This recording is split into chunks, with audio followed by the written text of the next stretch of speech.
Don't settle for anything less than you can be. Make your life a masterpiece. This is a series about how Sigmund Freud's ideas about the unconscious mind have been used by those in power to control the masses in an age of democracy. Last week's episode showed how Freud's ideas spread throughout America in the 1950s. They were promoted by his daughter Anna and by Freud's nephew, Edward Bernays, who invented public relations. He brought Freud's theories into the heart of advertising and marketing. A man like you, I mean, with a car like this.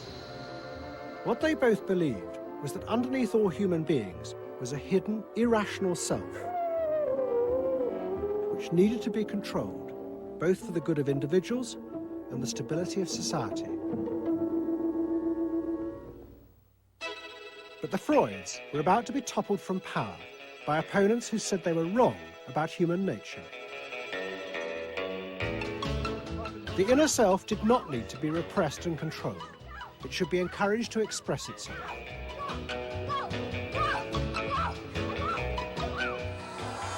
Out of this would come a new type of strong human being and a better society. But what in fact emerged from this revolution was the very opposite. An isolated, vulnerable, and above all greedy self, far more open to manipulation by both business and politics than anything that had gone before. Those in power would now control the self, not by repressing it, but by feeding its infinite desires.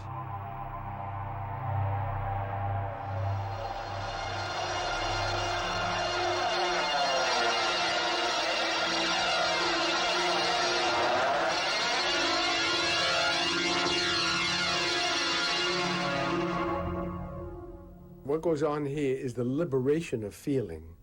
In other words, feelings, not just memories, that have been suppressed. For example, screaming, crying, anger. You get a person who's really angry, and they're going to let it out. No! No! I could kill you. I'm an old man. Listen, I can't get all the strength into this that young people would get if they had those feelings. That wasn't bad. In the 1950s, a small group of renegade psychoanalysts began a new form of therapy. They worked in small rooms in New York City and encouraged their patients to express their feelings openly. I want help. I do. I want help. It was a direct attack on the ideas of the Freudian psychoanalysts, who had become rich and powerful, teaching Americans how to control their feelings. In Freud's work, you see, they were afraid of the feelings. They believed that what they wanted was contained people, very proper, doing the right thing and living a proper life. That's what they wanted, but not an intense emotional life. Freud wasn't emotional himself. I mean, he's an intellect, Freud. I was an intellect too, I know, but I'm also more than that now. The leader of this group was a man hated by Freud and his family. He was called Wilhelm Reich. Reich lived an isolated life in a house he had built for himself in remote mountains near the Canadian border. Reich originally had been a devoted disciple of Freud's in Vienna in the 1920s. But he had challenged Freud over the fundamental basis of psychoanalysis. Freud argued that at heart, human beings were still driven by primitive animal instincts. The job of society was to repress and control these dangerous forces. Reich believed the complete opposite. The unconscious forces inside the human mind, he said, were good. It was their repression by society that distorted them. That was what made people dangerous. Reich and Freud had two fundamentally differing views about what was essential human nature. At its core, Freud saw an uncontrolled, violent, warlike, raging inferno of emotions. Reich said these things are not the way human beings are originally destined to be. They're the result of not permitting the original impulse to express itself. The underlying natural impulse, Reich argued, was the libido, sexual energy. If this were released, then human beings would flourish. But this idea brought him into direct conflict not only with Sigmund Freud, but Freud's daughter Anna, who believed that the sexual forces in humans were dangerous if not controlled. My father thought that you should liberate the libido and have freedom. And he developed the theory rather early that neuroses were due to lack of good orgasm, or any orgasm. And that was, Anna Freud, you know, was a virgin. I mean, this is very important because she never had a sexual relation with a man. And here was this man preaching that the way to health was through orgasm. And here was this woman who had been analyzed by her father because she was masturbating. So here's this woman who's opposed to sexuality, really, and here's this man who's preaching sexual freedom. I mean, there was bound to be a clash, wasn't there? The conflict came to a head at a conference in 1934 in Switzerland. Anna Freud, who had by now become the acknowledged leader of the psychoanalytic movement, forced Wilhelm Reich out. She destroyed his career. She got rid of him, very definitely. And I guess part of what I'm doing is getting rid of her. Explain. Well, I think that Anna Freud shouldn't get away with what she did, that it should be known. Maneuvering to get him kicked out of the International Psychoanalytic Association. So you're taking revenge? You might say so, right? Or wronging a right? No, righting a wrong. You better cut that one out. Isn't that called a Freudian slip? Yes, it is.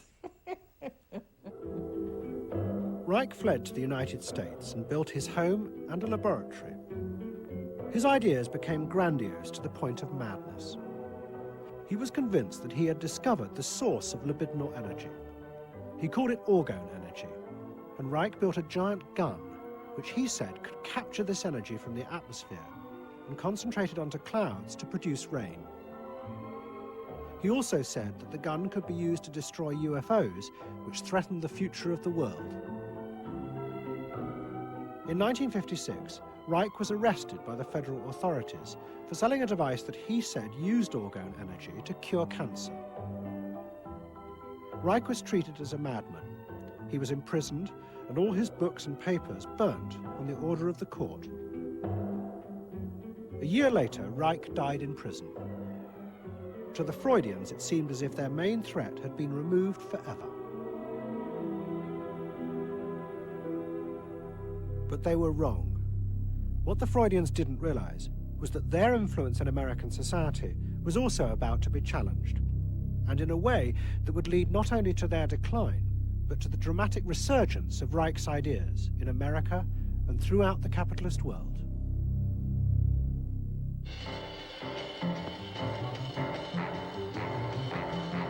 The consumer is king. His whim makes or unmakes manufacturers, wholesalers, and retailers. Whoever wins his confidence wins the game. Whoever loses his confidence is lost.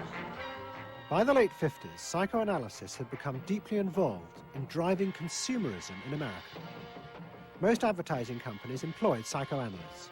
They had created new ways to understand consumers' motives, above all with the focus group, in which consumers free associated their feelings about products. Out of this came new ways to market products by appealing to the hidden, unconscious desires of the consumer. Neutral stimulus. Memorability. Sheer deception. Tilt-away steering wheel. A dream thing, the mistress. Something intimate is going on. But in the early 60s, a new generation emerged who attacked this. They accused American business of using psychological techniques to manipulate people's feelings and turn them into ideal consumers. Advertising was manipulation. It was a way to get you to do something that didn't come out of you. It came out of somebody else. Somebody else said, This year you should... began on America's campuses. One of the students' main targets was corporate America. They accused the corporations of brainwashing the American public. Consumerism was not just a way of making money, it had become the means of keeping the masses docile, while allowing the government to pursue a violent and illegal war in Vietnam. The student's mentor was a famous radical philosopher called Herbert Marcuse. Marcuse had studied psychoanalysis and was a fierce critic of the Freudians. They had, he said, helped to create a world in which people were reduced to expressing their feelings and identities through mass-produced objects. It resulted in what he called one-dimensional man, conformist and repressed. The psychoanalysts had become the corrupt agents of those who ruled America. It was one of the most striking phenomena to see to what extent the ruling power structure could manipulate, manage and control not only the consciousness but also the subconscious and unconscious of the individuals.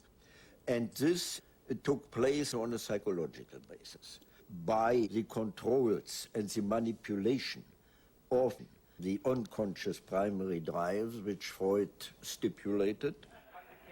Think about it, dear American people out there. You hear him, huh? You're all brainwashed, kiddies. You're all brainwashed. That's why you're here. They're saying right now, kill the bum. Look, I look at you in the living room. You know, you're saying, kill me. Following the logic of Marcuse's argument, the new student left set out to attack this system of social control. It was summed up in the slogan, "There is a policeman inside all our heads. He must be destroyed." And that policeman was going to be destroyed by overthrowing the state and the corporations that had put him there. One group, the Weathermen, began a series of bomb attacks on companies that they said both controlled people's minds through consumer products and made the weapons being used in Vietnam. There's no way to be committed to nonviolence in the middle of the most violent society that history's ever created. I'm not committed to nonviolence in any way. We want to live a life that isn't based on materialistic values, and yet the whole system of government and the economy of America is based on profit, on personal greed and selfishness. So that in order to be human, in order to love each other and be equal with each other and not place each other in roles, we have to destroy the kind of government that keeps us from asserting our positive values of life. But the American state fought back violently. At the Democratic Convention in Chicago in 1968, the police and the National Guard were unleashed to attack thousands of demonstrators. It was the start of a phase of ruthless repression of the new left in America. It culminated in the killing of 4 students at Kent State University 18 months later. In the face of this, the left began to fall apart. We had met the force of the state. It was much bigger and stronger and more powerful than we realized.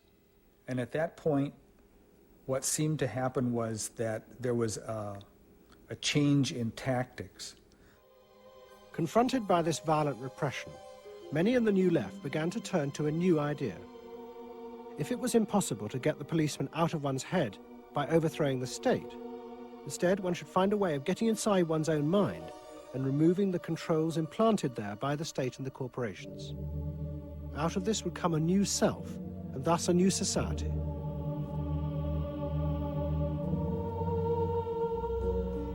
People who had been politically active were persuaded that if they could change themselves and be healthy individuals, and if a movement grew up just aimed at people changing themselves, then at some point all that positive change going on, well, you could say quantity would become quality, and there would be a sort of a spontaneous transformation of society.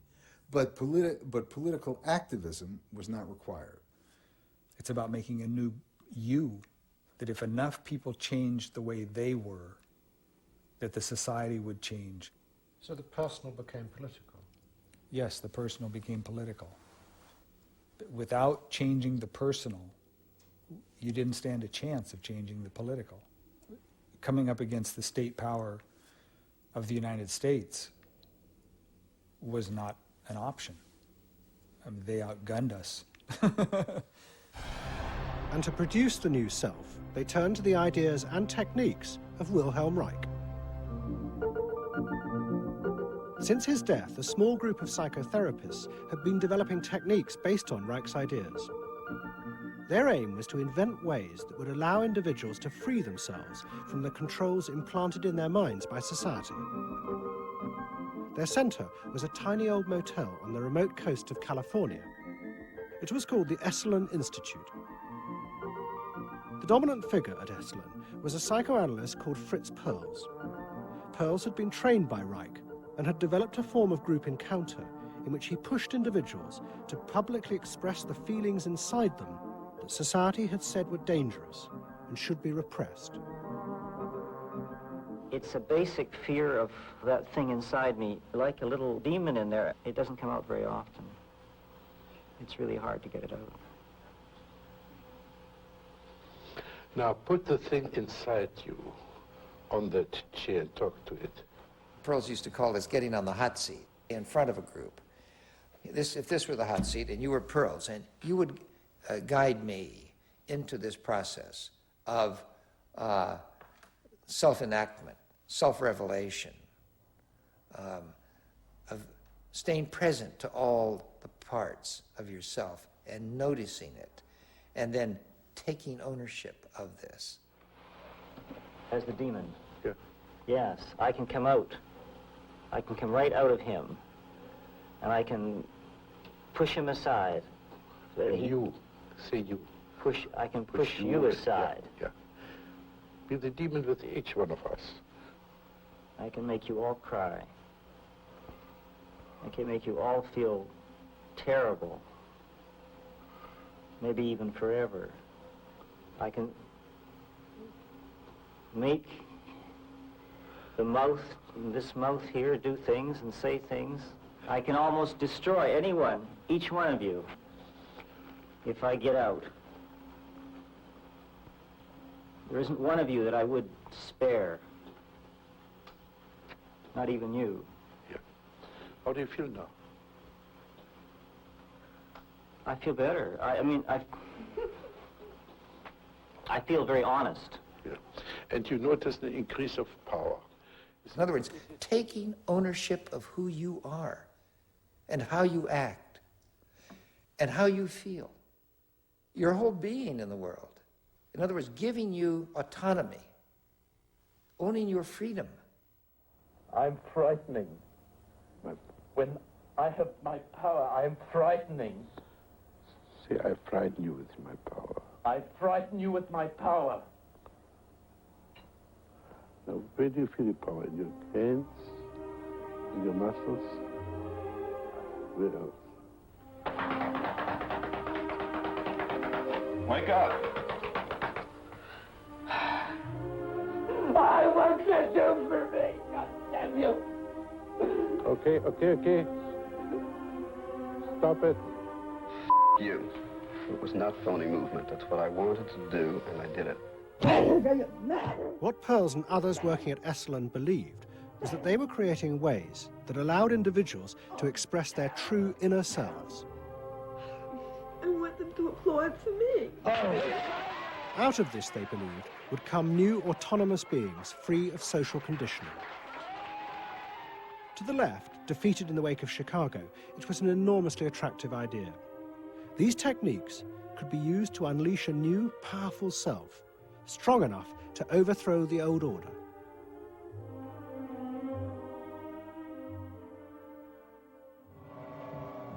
In the late 60s and early 70s, thousands flocked to Esalen. Only a few years before, it had been an obscure fringe institute. Now it became the center of a national movement for personal transformation, the human potential movement. So it became magnetic. People wanted to join this stream of exploration. Within 7 or 8 years, there were about 200 of these centers in America, looking mainly to Esalen for the leadership. I feel so liberated. Really? It's fantastic. And it took on a big political agenda. You could not separate personal transformation from social transformation. The two go together. As the movement grew, the leaders of Esalen decided to try and use their techniques to solve social problems. They began with racism. They organized an encounter group for white and black radicals. Both groups would be encouraged to express their inner racist feelings which had been instilled in them by society. By doing this, they would transcend those feelings and encounter each other as individuals. I started a series of encounters called Racial Confrontation as Transcendental Experience. We thought that we wanted to get that kind of black-white confrontation so you could really get down to see what was between the two races, not by backing off and trying to be polite, but by going right into the belly of the beast, of this beast of racial prejudice. And these were extremely dramatic. These were the toughest workshops ever convened at Esalen Institute. I'm looking at you, Whitey. You got clothes on. You got shoes on. You're so sure looking at me, huh? You got the goddamn police in the neighborhood. Really? They're not my police. You got a governor. You got a mayor. Oh, really? You got the president. You got ambassadors. You can vote, too. You got jets in Vietnam. That's the benefits of slave labor. You got buildings, skyscrapers that you dominate and control economically and politically. And tell me that it's not yours. It's yours, too. Then the blacks all got together and attacked the whites. And they just let us have it. What they call it was peeping somebody. Peeping somebody means peeping into their secrets, into their phoniness, and so forth. Like the white liberal. Oh, they really got onto the white liberal, you know. I want to know what you came down here for. You want a black buck, huh? Yeah. You looking for a stud? Huh? Well, what did you come here for? You're sitting there with your legs all gap wide open, showing your drawers. Now, what'd you come here for? The black-white encounter groups were a disaster. The black radicals saw it as an insidious attempt to destroy their power. By trying to turn them into liberated individuals, Esalen was removing the one thing that gave them power and confidence in their struggle against racism, their collective identity as blacks. For my reason. For your reason. Now, dig this. Your reason for being here is different from my reason. So the Human Potential movement turned to another social group who they believed would benefit from personal transformation. Nuns. And this time they were more successful. The Convent of the Immaculate Heart in Los Angeles was one of the largest seminaries in America. A group of radical psychotherapists approached the convent. They wanted to try out their techniques for personal liberation on individuals whose identities were defined by a series of external rules which they had deeply internalized. The convent, anxious to appear modern, agreed to the experiment. And we did weekend encounter workshops for several hundred Immaculate Heart nuns. Nuns who were reserved, and they tended to be more reserved than other normal people, were told, don't be so reserved, let it all out. You're a good person. You can afford to be who you really are. You don't need to play the role of a nun. You don't need to keep downcast eyes. And prudence is an oversold virtue. You're trying to assert yourself, trying to find out who you are, who you're becoming. At the same time, you're trying to live a life of dedication, of service, and you're trying to make all these things fit into who you are, and you're just, you know, it's such a turmoil at times that you just blow a gasket and do silly, crazy things, you know. Running around the orchard and stealing oranges and taking Cokes out of the refrigerator and crazy things. I felt like I was being a hypocrite, and I wanted people to respect me for what I was, not for what I was wearing. And so I'm glad for the change. You feel frightened, but you'll go on. Oh, yeah, I'm scared to death, but it's worth it. The experiment began to transform the convent.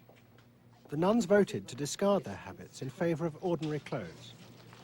But the psychotherapists found they had awoken other forces. One of the things we unleashed was sexual energy. The kind of thing that the church had been very good at restraining was no longer to be restrained. One sister who was a member of the community, she got the idea that she could be freer than she had been before, and she seduced one of her classmates and then seduced the mistress of novices, who was an older woman, very reserved, and her program of freeing this older woman was sexual. She drove her to the store, and when they drove back, and drove into the garage. She leaned over and gave her a big kiss on the lips. And thereafter, Sister, who had perhaps never been kissed before, was ready for more. The effect of the experiment on the convent was cataclysmic. Within a year, 300 nuns, more than half the convent, petitioned the Vatican to be released from their vows. And 6 months later, the convent closed its doors. All that was left was a small group of nuns, but they had become radical lesbian nuns. The rest gave up the religious life. They gave up being nuns? They did, yeah, they became persons. By the late 60s, the idea of self-exploration was spreading rapidly in America. Encounter groups became the center of what was seen as a radical alternative culture based on the development of the self, free of a corrupt capitalist culture. We just want the freedom to be ourselves, and that's for love, for experience, positive way of life. We don't say that you're wrong. We just want to be free to be what we want to be, or what we find ourselves to be, as we continue to search ourselves.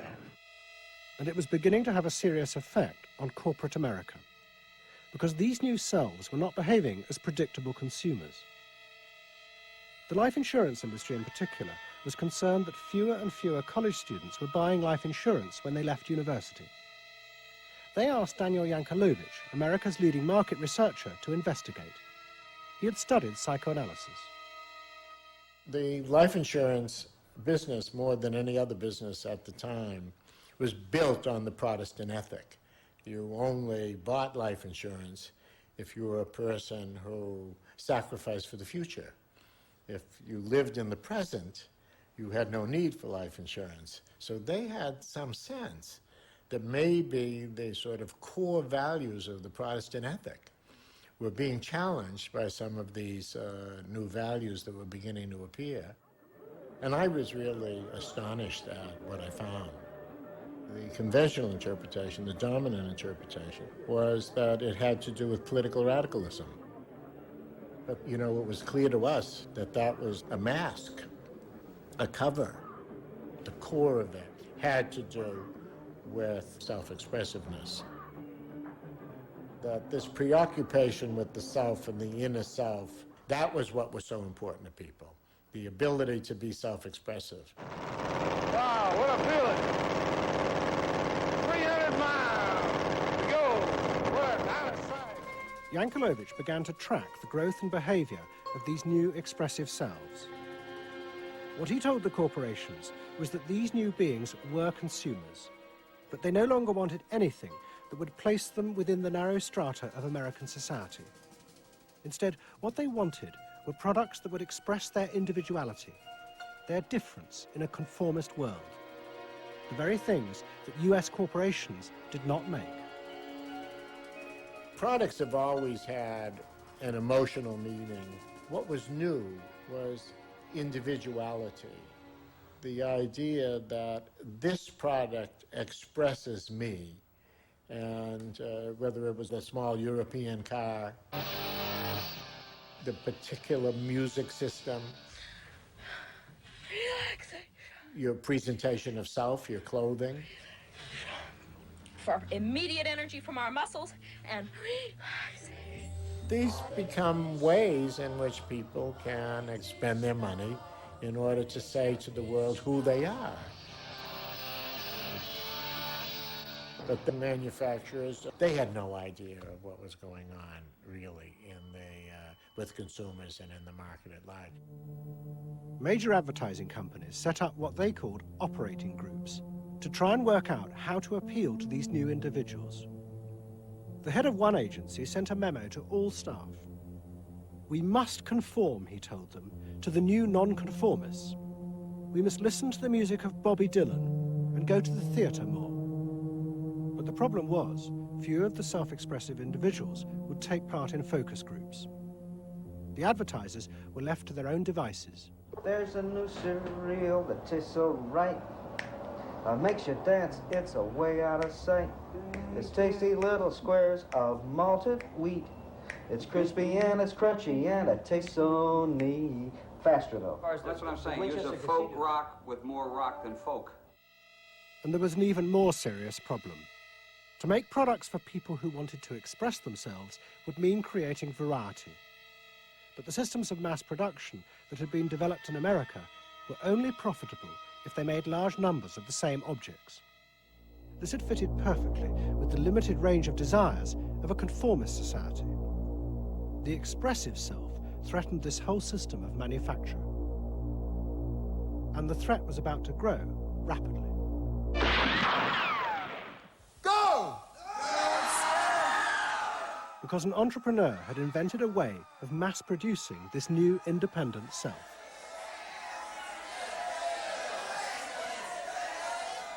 He was called Werner Erhard. Some of the stuff that we traditionally think of as being in your mind is actually in the world, because you're moving to that too. Erhard had invented a system called EST, Erhard Seminar Training. Hundreds of people came for weekend sessions to be taught how to be themselves. And EST was soon copied by other groups, like exegesis in Britain. Many of Erhard's techniques came from the human potential movement, but he criticized the movement for not having gone far enough. Their idea that there was a central core inside all human beings was, he said, just another limitation on human freedom. In reality, there was no fixed self, which meant that you could be anything that you wanted to be. The thesis of the human potential movement was that there was something really good down in there. And if you took these layers off, what you were going to wind up with was a kernel, a something that was innately self-expressive, that was the true self, that was going to be a wonderful thing. In actuality, you found people who'd gone to the last layer and took off the last layer and found that what was left was nothing. All right, push! Move! Do it! The EST sessions were intense and often brutal. The participants signed contracts agreeing not to leave and to allow the trainers to do anything they thought necessary to break down their socially constructed identities. You're gonna get sandwiched in there. Go for a win! If I push harder than you do, I'm gonna squash you. So you better push fast. Now, hard, do it!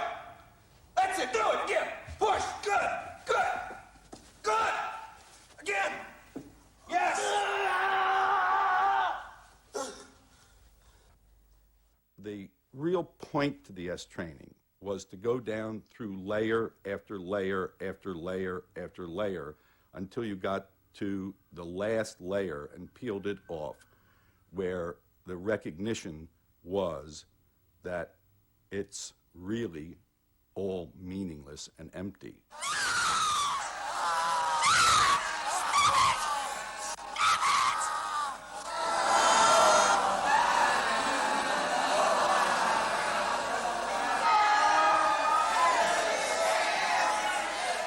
Now, that's existentialism's endpoint. EST went a step further in that people began to recognize that it was not only meaningless and empty, but it was empty and meaningless that it was empty and meaningless. And in that, there's an enormous freedom. All the constrictions, all of the rules you've placed on yourself are gone. And what you're left with is nothing.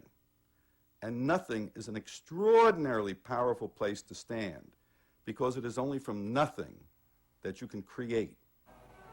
And from this nothing, people were able to invent a life, and allowing them to create themselves. Invent themselves.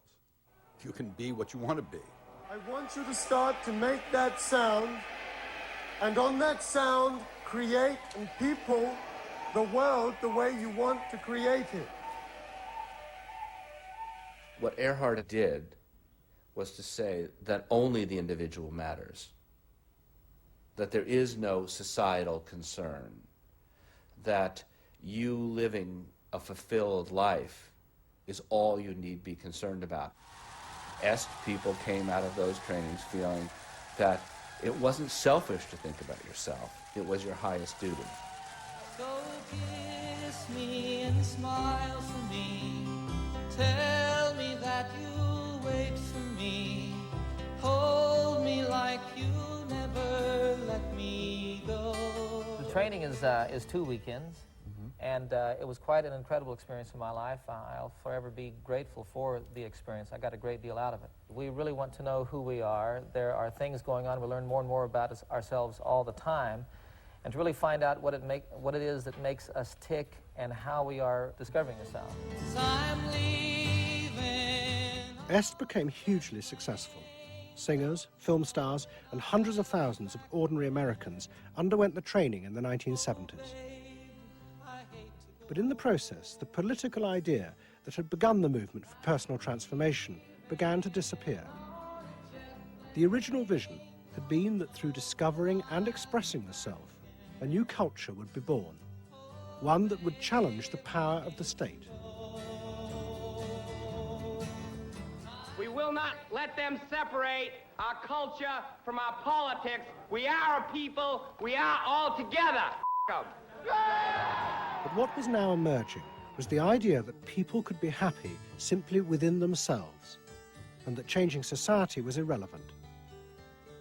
One of the proponents of this was Jerry Rubin. In 1968, Rubin, as leader of the Yippies, had led the march on Chicago, but now he had undergone S training.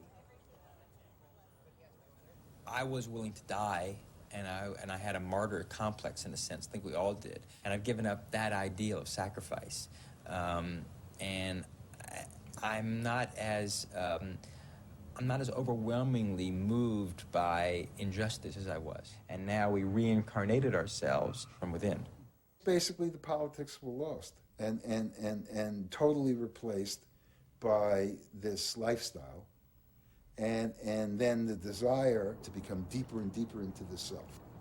By now, a grandiose sense of the self. And my a good friend and one of the original Yippie founders, Jerry Rubin, definitely moved in that direction.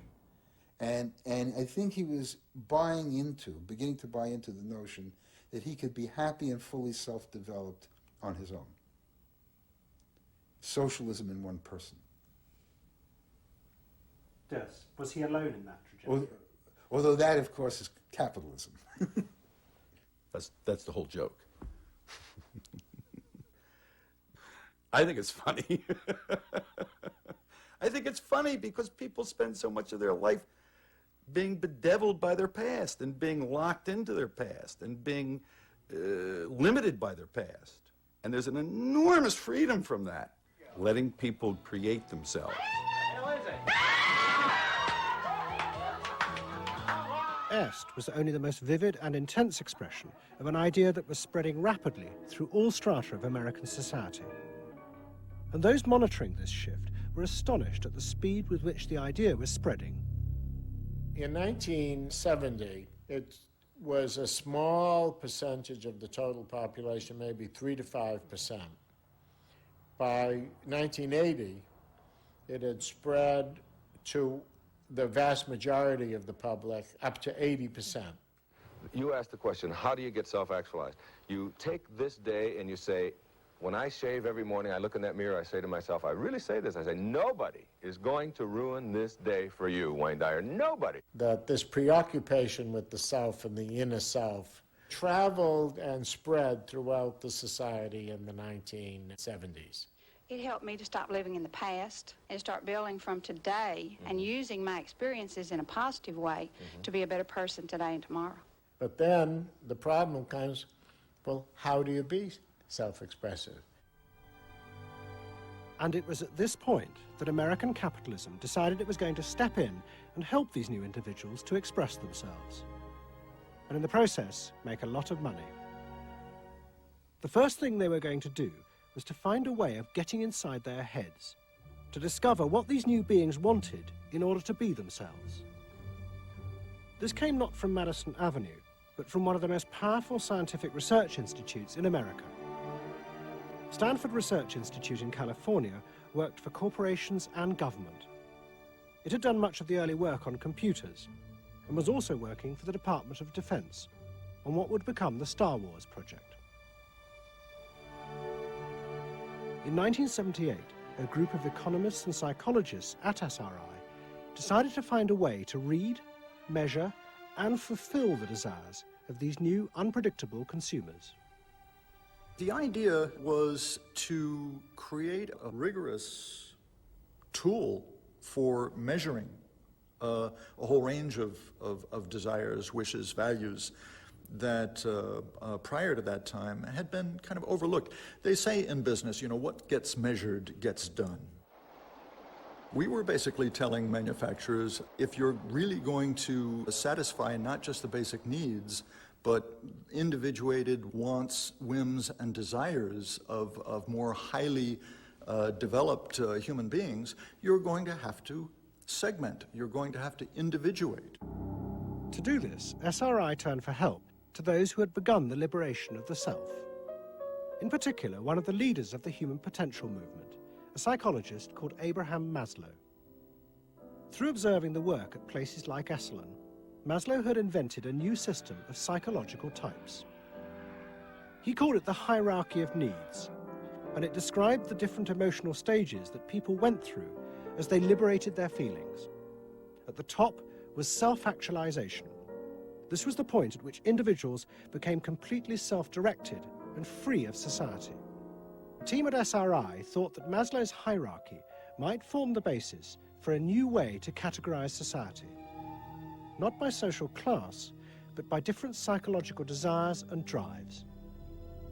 To test this, they designed a huge questionnaire with hundreds of questions about how people saw themselves, their inner values. The questions were designed to see whether people fitted into Maslow's categories. We were trying to find out what people really felt like. So we asked these really penetrating questions, and we hired a company that administers surveys, you know, to do them. They said they've never seen anything like it. Usually you have to send out a postcard 6 weeks and then another postcard, and then you got to call the people up, you know, to get the return rates up. We had an 86% return, and they only sent out one postcard. People loved filling out this questionnaire. We got several questionnaires back with a note attached saying, do you have any other questionnaires I could fill out? Because we were asking people to think about things that they had never thought about before, and they liked thinking about them. Like, you know? What? Like what they felt inside? Yeah, like what they felt inside. What motivated them? What was their life about? What was important to them? It was sort of like, wow. The answers were then analyzed by computer. It revealed that there were underlying patterns in the way people felt about themselves, which fitted Maslow's categories. And at the top of the hierarchy were a large and growing group which cut across all social classes. The SRI team called them the inner directeds. These were people who felt they were not defined by their place in society, but by the choices they made themselves. But what SRI discovered was that these people could be defined by the different patterns of behavior through which they chose to express themselves. Self-expression was not infinite. It fell into identifiable types. And the SRI team invented a new term for it: lifestyles. They had managed to categorize the new individualism. They called their system Values and Lifestyles, VALS for short. At the forefront of this change are three new VALS groups we call inner directed. These are people for whom personal satisfaction is more important than status or money. They tend to be self-expressive, complex, and individualistic.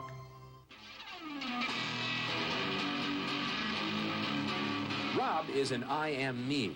I am me's are searching for new values, breaking away from traditions and inventing their own standards.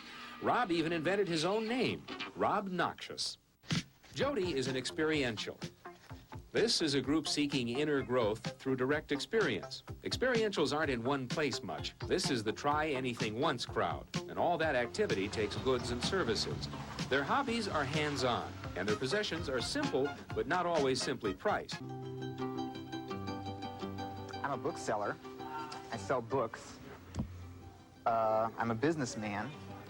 That doesn't necessarily mean that I believe in capitalism. It just happens to be what I'm doing now. SRI created a simplified questionnaire with just 30 key questions. Anyone who answered them could be immediately fitted into a dozen or so of these new groups. It allowed businesses to identify which groups were buying their products, and from that, how the goods could be marketed so they became powerful emblems of those groups' inner values and lifestyles. It was the beginning of lifestyle marketing.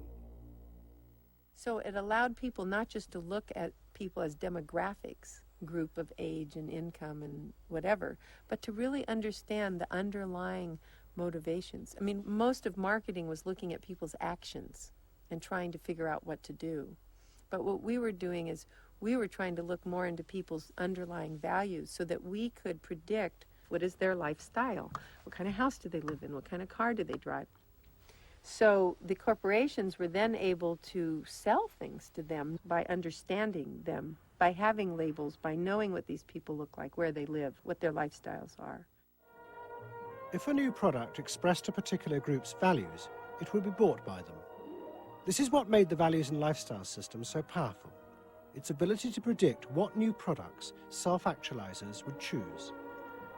And this power was about to be demonstrated dramatically. Valves would show it could predict not just the products they would buy, but the politicians they were going to choose to elect. Ladies and gentlemen, the next president of the United States of America, Ronald Reagan! In 1980, Ronald Reagan ran for president. He and his advisors were convinced they could win on a program of a new individualism. It would be an attack on 50 years of government interference in people's lives. I wrote a speech about let the people make the basic decisions, get judges out of the way, get bureaucrats out of the way, get centralized government out of the way. I gave Reagan a choice of several titles for the speech, and the one he picked was let the people rule. Let the people regain rule, regain control over their own destiny away from a remote elite in Washington. I would like to think that the kind of leadership that I would exercise in Washington is not the kind of leadership that I would pretend that I can solve all the problems I've been discussing here, but that together, you and I can. I would like to take the lead in taking government off the backs of the American people and turning you loose to do what I know you can do. It was radical. Moderate Republicans thought it was suicide. Jimmy Carter called it ridiculous. The press was extremely negative. But the odd thing is that it polled very well in New Hampshire, which was the first primary state, the state that we had to win. What was odd was that there seemed to be a strange mosaic of support for Reagan's policies. The traditional pollsters could see no coherent pattern across class, age, or gender. But those who had designed the values and lifestyle system believed that they knew why. They were testing their system in both America and Britain. And they were convinced that both Reagan's and Mrs. Thatcher's message about individual freedom would appeal to the group at the top of their hierarchy, the inner directeds, because it fitted with the way they saw themselves. They were really concerned about being individuals, being individualistic. And so in the early stages, when we were looking at the messages that both Thatcher and then Reagan were putting across, we said, they are using words that will really appeal to a lot of the younger people, and particularly to the people who are moving towards self-actualization. We call them the inner-directed people. A lot of our colleagues said, that's absolutely ridiculous, because inner-directeds are very socially aware, very socially concerned. They'll never vote Conservative, or they'll never vote for the Republicans. But we said, if Thatcher and Reagan continue to appeal to them in this way, they really will. And I vision leadership in taking government off your backs and turning you loose to do what you can do so well. Thank you very much. The idea that the new self-actualizing individuals would choose a politician from the right, not the left, seemed extraordinary. But to test their prediction, the Values and Lifestyles team did a survey of voting intentions, and they correlated it with their new psychological categories. When we said in our surveys, who are you going to vote for, sure enough, it was the inner-directeds who said that they would vote for Thatcher and for Reagan.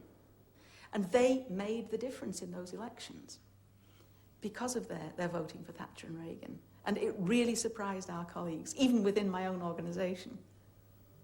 It really showed the power of this approach, because it's very difficult to identify inner-directeds on the street.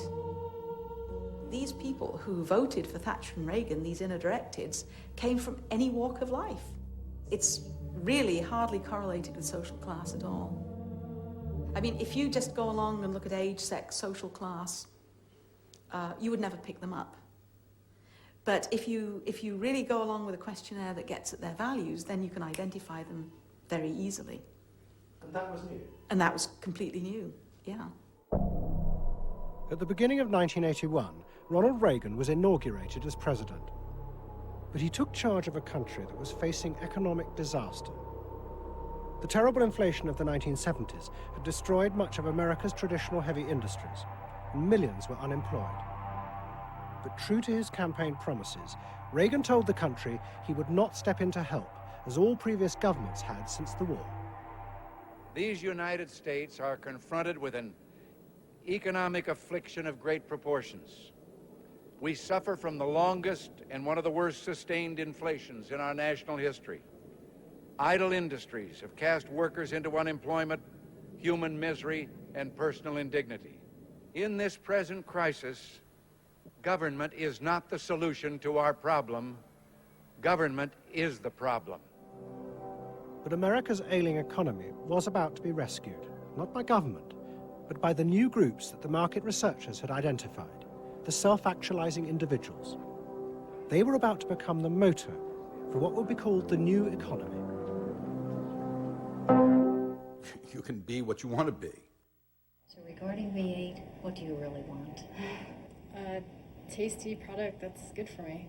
What do you want that for? One technique is that we ask people the same question over and over and over again, and we say, what do you want? What do you really want? What do you want that for? And they start to talk about it, and they kind of get intimate with what's going on. What we're doing with that technique is unpeeling the onion. If you want to think of a person kind of having layers and layers and layers of protection and thoughts and behaviors and beliefs, we want to get to that center core. In the wake of the invention of values and lifestyles, a vast industry of psychological market research grew up. And the old technique of the focus group, invented by the Freudian psychoanalysts in the 50s, was used in a new and powerful way. The original aim of the focus group had been to find ways to entice people to buy a limited range of mass-produced goods. But now focus groups were used in a different way to explore the inner feelings of lifestyle groups, and out of that invent whole new ranges of products, which would allow those groups to express what they felt was their individuality. And the generation who had once rebelled against the conformity imposed by consumerism now embraced it because it helped them to be themselves. What capitalism managed to do that was brilliant was to actually create products that people like me would be interested in, that people like Jerry Rubin would be interested in. Capitalism developed a whole industry at developing products that evoked a larger sense of self, that seemed to agree with us that the self was infinite, that you could be anything you wanted to be, that took our philosophy and agreed with it, and then created products that supposedly helped you, aids, that helped you be this limitless self. The product sells you a way of life, a way of being. The product sells you values. You dress this way, you live in a house like this, you have furniture like this, you use this computer. Do you have the regular jeans? Or Gloria Vanderbilt does a lot in denim, in silks, and in cotton. You eat in these restaurants, there are values there, hipness, coolness. This is not, I repeat, not a marketing scheme. So the notion that you could buy an identity replaced the original movement notion that you were perfectly free to create an identity. And you were perfectly free to change the world and make the world anything you wanted it to be. Well, what I wear is a statement. And this vast range of new desires fitted perfectly with changes in industrial production. Computers now allowed manufacturers to economically produce short runs of consumer goods. The old restrictions of mass production disappeared, as did the worry that had bedeviled corporate America ever since mass production had been invented, that they would produce too many goods. With the new self consumer desire seemed to have no limit. In the United States, the concern of companies was always that supply would outstrip demand, that we were producing too much and that there was not a market for it. You don't hear that kind of talk anymore because you've gone from a conception of a market of limited needs, and if you fill them, they're filled, to a market of unlimited, ever-changing needs dominated by self-expressiveness, that products and services can satisfy in an endless variety of ways, and ways that change all the time. And consequently, economies have unlimited horizons. Out of this explosion of desire came what seemed a never-ending consumer boom that regenerated the American economy. The original idea had been that the liberation of the self would create new kinds of people, free of social constraint. That radical change had happened. But while the new beings felt liberated, they had become increasingly dependent for their identity on business. The corporations had realized that it was in their interests to encourage people to feel that they were unique individuals and then offer them ways to express that individuality. A world in which people felt they were rebelling against conformity was not a threat to business, but its greatest opportunity.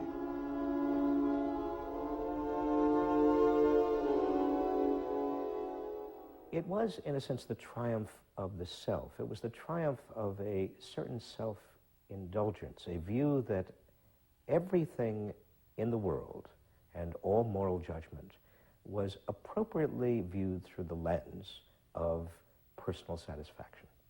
Indeed, the ultimate ending point of that logic is that there is no society.